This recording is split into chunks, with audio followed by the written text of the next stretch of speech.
Oh mon Dieu, mon rocher. Il est même toute chose. Là où le ténèbre va régner. Là où le ténèbre va régner.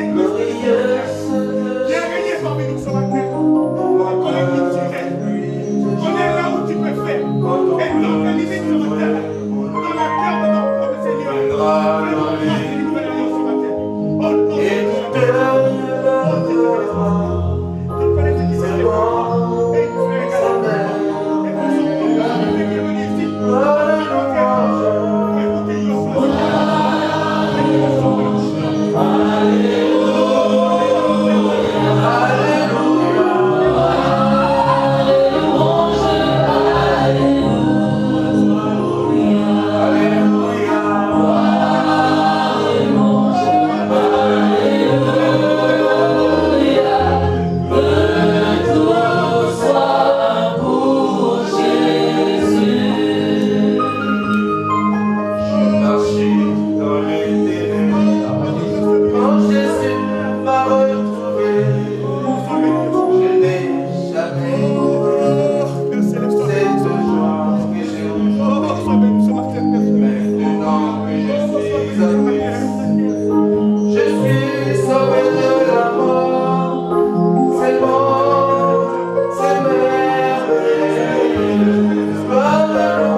C'est toi que nous voulons recevoir. C'est ton esprit que nous saluons maintenant. Car nous reconnaissons que personne, Seigneur, ne peut faire ce que tu fais. Toute la gloire de Jésus.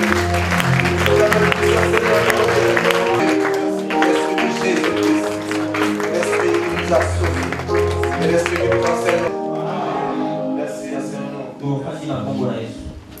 Veuillez être salué au nom de Jésus. Gloire à Dieu. Ce matin, nous allons terminer ce que nous avons commencé dimanche dernier. Nous avons commencé à parler du pressoir. Et nous avons dit que le vin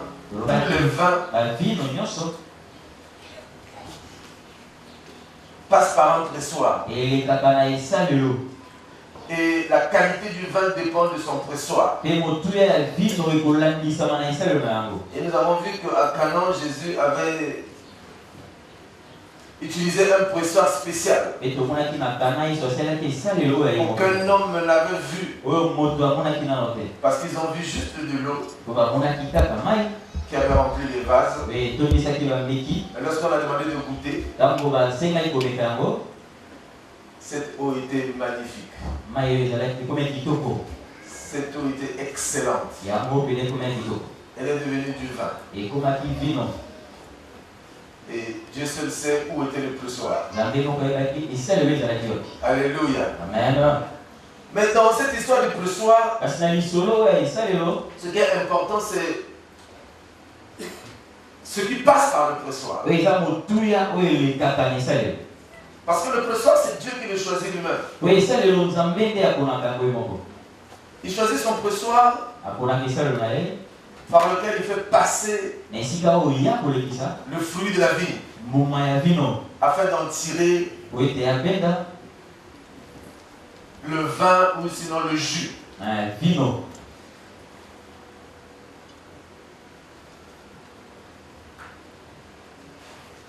Quand le fruit passe par le pressoir, il a une forme. Mais quand il sort du pressoir, il a changé de forme.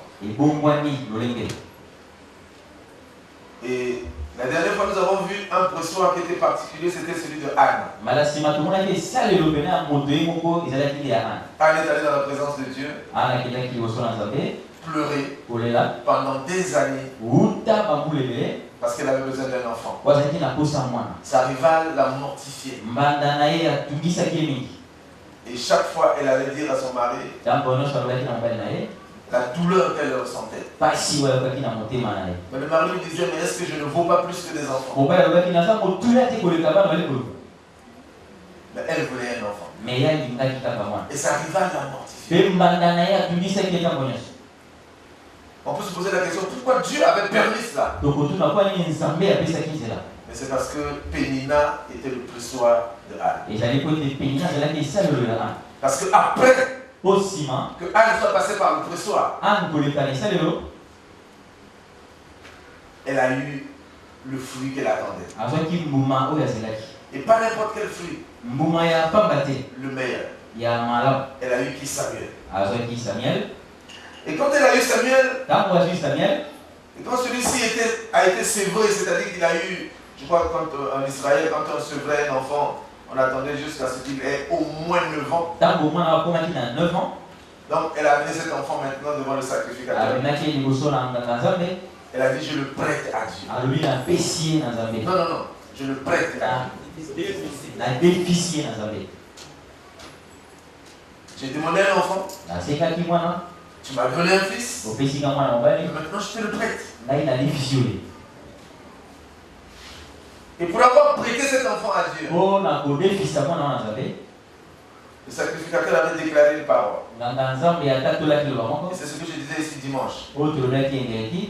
Que chaque fois qu'un homme de Dieu passe par ici, déclare une parole. Ce qui est important, ce n'est pas la personne qui a déclaré. Ce qui est important, c'est ce qu'il a déclaré. Tout à l'heure, nous avons entendu le docteur déclarer des paroles.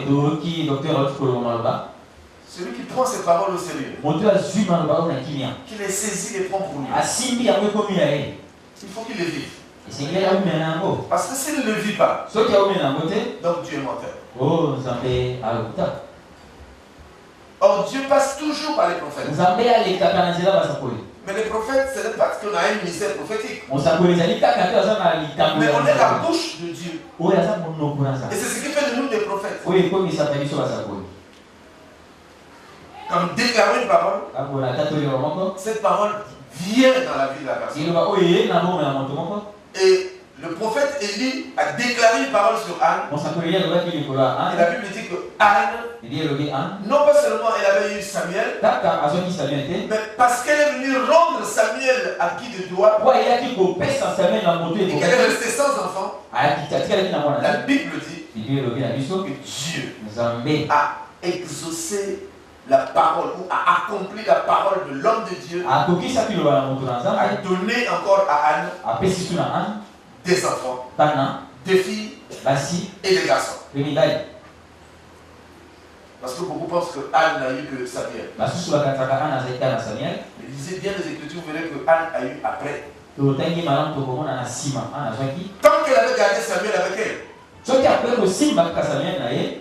Dieu ne lui a pas donné d'enfant. Mais quand elle a accompli la promesse qu'elle avait faite, si tu me donnes un enfant, je te le donnerai en Samuel. Et c'est ce qui s'est passé. Anne a eu ce qu'elle désirait. Nous avons vu encore un autre cas, c'était celui de Joseph. Joseph a fait un rêve. Pour avoir fait un rêve et pour l'avoir dit à ses frères, à son père et à sa mère, la Bible dit qu'ils l'ont haï. Vous savez, aujourd'hui tu peux avoir un projet. Il suffit que tu parles de ce projet à quelqu'un. La plupart des temps, celui à qui tu parles de ce projet, il ne faut pas que tu sois étonné qu'il devienne ton pressoir.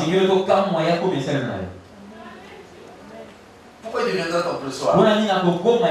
Parce que souvent l'homme a un cœur tortueux. Il a un cœur tortueux. Il n'aimerait pas voir l'autre réussir. Il aimerait que ce soit toujours lui qui réussit. Il aimerait que les gens viennent vers lui, mais qu'il voit des gens aller vers quelqu'un d'autre. Ça ne lui plaît pas. Alléluia. En Israël, au moment où notre Seigneur vivait, il y avait un homme qui s'appelait Zachée. Il était riche. Beaucoup riche. Mais où avait-il sa richesse? Il a escroqué les gens. Il a escroqué les gens. Et par ce fait, il est devenu riche. Et un jour, lui qui avait l'habitude de voir les gens venir vers lui. Vous connaissez les chefs de nos pays ici. Quand vous voyez, je vais prendre juste un exemple. Je prends le fils du président de la République. Si Kiki passait par ici, qu'il sorte de sa voiture, mais vous allez entendre les jeunes, tout le monde dire, le patron est là. Plus tu l'honores, plus tu l'élèves, plus lui aussi il met les mains dans la poche. Et l'humain, l'homme, l'humain, il aime ça. Il aime qu'on l'honore. Il aime qu'on l'élève, qu'on l'appelle chef, qu'on l'appelle Mvandu, qu'on l'appelle le riche. Et à ce moment-là, il sort tout ce qu'il a et il donne. Il aime que le matin quand il se lève, que chez lui c'est plein. Les gens sont assis, il y en a qui sont debout. Chacun vient poser ses problèmes. Et il résout les problèmes à sa manière. Quelquefois il ne les reçoit même pas. Il les fait repartir. L'homme aime ça. L'homme aime donner le poisson. Mais l'homme n'aime pas apprendre à quelqu'un à pêcher. Parce que tant qu'il va donner le poisson, l'homme reviendra toujours chercher le poisson. Or s'il lui apprend à pêcher, il risque de devenir plus grand pêcheur. Alors il ne veut pas de ça. Et c'est ce qui est arrivé à Zachée.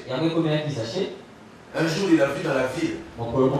Lui, quand il sortait, tout le monde a couru chez lui. Et ce jour-là, les gens n'ont pas couru vers lui. Zachée est sorti dans la rue. Lui qui avait l'argent. Lui qui avait tout ce qui peut apporter une solution à leur problème. Les gens ne venaient plus vers lui. Mais les gens allaient vers quelqu'un d'autre. Et lui s'est posé la question. Pourquoi vous allez où là? Il dit non, on suit Jésus. Jésus. Dans cette ville, il y a quelqu'un qui me dépasse. Tout le monde courait vers Jésus. Et lui dit, c'est pas possible. Il faut que je vois cet homme. Donc, d'habitude, c'est lui qu'on cherche à voir. Mais là, ce n'est plus lui qu'on cherche à voir. C'est maintenant lui qui cherche à voir quelqu'un d'autre. Cette personne-là qui lui a attiré tous les gens qui viennent. Et comme il était court de taille, il ne pouvait pas voir l'homme en question. Il y avait trop de monde. La Bible dit qu'il est monté sur un arbre. Donc imaginez-vous. Je ne sais pas qui est riche ici, au Tombongo peut-être. Il arrive là quelque part, il est monté sur un arbre pour regarder pourquoi les gens courent derrière cette personne. Il est monté sur un arbre. Il a oublié qui il était. Et le fait de monter sur un arbre, ça voudrait dire qu'il a commencé par faire quelque chose que Dieu voulait qu'il fasse. Et la chose en question s'appelle l'humilité. Alléluia. Parce que ceux qui sont nantis, ils ne sont pas humbles. Mais là, il a compris qu'il y avait quelqu'un qui était plus nanti. Et pour voir cette personne, il est monté sur l'arbre. Et là, il a vu. Mais l'homme aussi l'a vu. Le fils de l'homme qui était en bas l'a vu. Alors qu'il allait quelque part. Il a changé son programme. Regardez, Dieu va changer tout un programme de la vie. Parce qu'il y a une personne qui doit être dans son monde. Et il lui dit descends. Il appelle par son nom. Zachée. Bon, Zachée peut se dire, bon, de toute façon dans la ville on me connaît. C'est comme aujourd'hui on peut dire qui ne connaît pas. Tout le monde connaît, même si vous ne l'avez jamais vu au monde, vous ne connaissez pas. Alléluia. Il a dit Zachée descend. Je vais souper chez toi. Et quand il est descendu, il est rentré dans sa maison. Tout le monde disait que ce n'est pas possible, c'est le plus mauvais homme de la ville. Et le prophète est rentré dans la maison du plus mauvais. Mais il est rentré. Et ce qui est merveilleux, c'est quand vous lisez cette histoire dans le livre de Luc. Vous vous rendez compte d'une chose, c'est que Jésus n'a jamais parlé. Jésus n'a jamais engueulé. Jésus n'a jamais fait de reproches à Zachée. Comme l'a dit le docteur tout à l'heure, il n'a pas prêché la condamnation. Il savait qui était Zachée. Mais il n'avait pas besoin de le condamner. Il avait besoin tout simplement de se montrer à lui. Et quitte à Zachée de faire un choix. Dès l'instant où il a dit je vais manger chez toi, il aurait pu dire non, moi je ne reçois chez moi que des hommes riches. Il aurait pu dire ça. Mais Zachée savait que si quelqu'un était suivi autant, c'est qu'il avait quelque chose que lui n'avait pas. Alléluia. Et ce jour-là, Zachée, sans avoir été enseigné, et j'aime le Saint-Esprit. Parce que quand tu rentres en contact avec quelqu'un qui a le Saint-Esprit, non, quand tu rentres en contact avec quelqu'un qui a le Saint-Esprit, même si toi tu ne l'as pas, mais le fait que tu rentres en contact avec cette personne, il te contamine. Tu vas avec quelqu'un qui a le sida, il peut te rater. Il te contamine. Tu vas avec quelqu'un qui a la grippe, Tu restes avec cette personne-là dans la vie. Le matin, tu vas te lever, tu vas te contaminer. Il y a des gens comme ça qui ne peuvent que contaminer.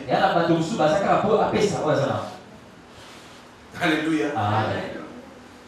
Quand je vous vois là, c'est parce que vous avez été un jour contaminé. Je bénis le Seigneur pour mon fils costaud. Parce que là, je vois, si aujourd'hui cet homme peut se lever, publiquement, s'humilier à ce point, montrer maintenant, un jour le Seigneur l'a pris quelque part et l'a amené à découvrir ce qu'il est. Je me souviens quand je l'ai découvert pour la première fois, je savais quel genre de personne c'était. Mais quand aujourd'hui je le vois, j'ai dit il n'y a que le Seigneur pour faire ça. Alléluia. Amen. Passer pour devenir ce que l'on veut devenir, pour l'on désire devenir. On a besoin du pressoir. Qui veut changer? Parce que le problème, je continuerai à insister en vous dire que vous devez cesser de prier pour demander à Dieu de vous changer. Dieu ne vous changera pas. Je vous ai encore rappelé ça vendredi, j'ai dit que si Dieu voulait changer l'homme, il aurait dû changer Adam. Parce qu'à cette époque, il y avait un seul homme qui avait péché, il aurait pu le changer et il aurait pu trouver un autre homme qui était bien. Moïse, quand il a vu Aaron faire l'idole, le veau d'or, Dieu a dit, je préfère maintenant éliminer ces gens-là. Et je vais te donner un autre peuple. Moïse a dit non. Mais Moïse après a eu pour son compte. Comme il n'a pas voulu que Dieu fasse, il voulait que lui fasse. Il n'a pas pu atteindre Canaan. C'est pourquoi Moïse n'est pas arrivé à Canaan. C'est pas parce qu'il n'était pas spirituel. Mais c'est à cause des hommes. Que lui, il avait voulu garder. Et que Dieu lui avait dit il faut qu'il les change. Moïse a dit non, laisse-le.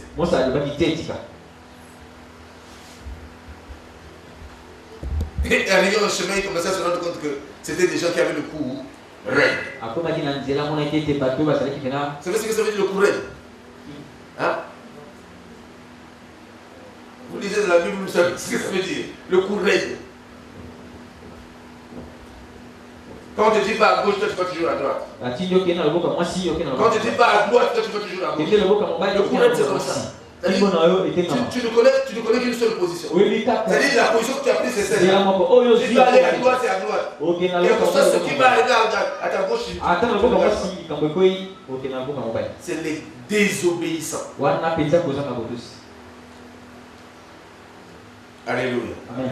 Alors aujourd'hui, nous allons voir un homme. Nous allons étudier un homme. J'aime cet homme parce que c'est le plus vieux livre de la Bible. C'est le plus vieux livre, je crois que c'est même le premier livre qui a été écrit dans la Bible. Même s'il est positionné différemment.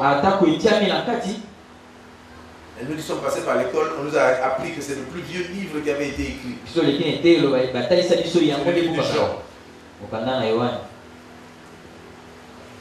Alors, nous allons donc voir les 3 pressoirs de Job. Job est passé par 3 pressoirs. Mais pourtant, c'était quelqu'un qui n'avait pas besoin vraiment de pressoir. Parce que Dieu l'avait déjà déclaré. Comment?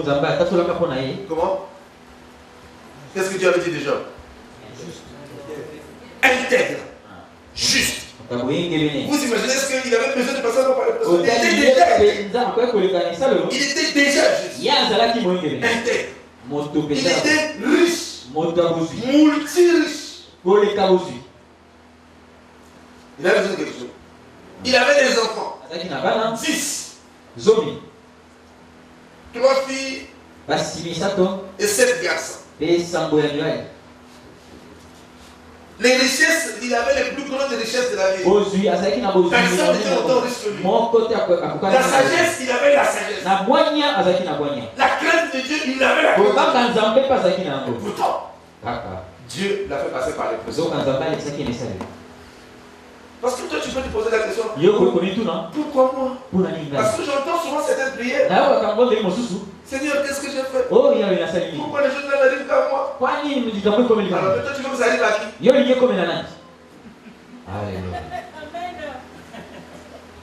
Seigneur, elle t'aime bien.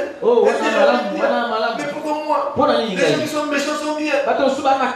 Mais le livre de Proverbes nous enseigne que nous ne devons pas envier les méchants. Parce que les méchants vivent bien pendant un temps. Mais après, ils se retrouveront quelque part où ils auront besoin d'une goutte d'eau. Vous connaissez cet endroit? Le lieu du tourment. C'est pas l'enfer. Parce que l'enfer c'est fermé. Le temps viendra où Jésus ouvrira l'enfer. Il a des versets et Satan et tous ceux qui se trouveront en train de servir Satan. Mais aujourd'hui l'enfer est fermé. Le ciel est fermé. Donc si le ciel est fermé, l'enfer est fermé. Mais où ils vont alors les gens qui meurent? Ceux qui meurent en Christ vont dans le sein d'Abraham. Et ceux qui meurent en Satan, ils vont dans le séjour des morts. Le lieu du tourment. Job chapitre 1er.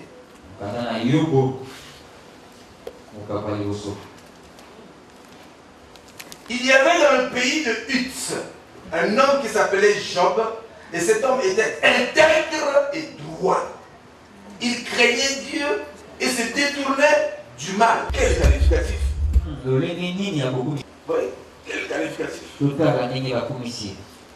Il lui naquit, c'est-à-dire qu'il a eu des enfants. Il lui naquit 7 fils et 3 filles. Il possédait 7000 brebis. 7000 brebis, je ne sais pas combien ça sont là chez lui.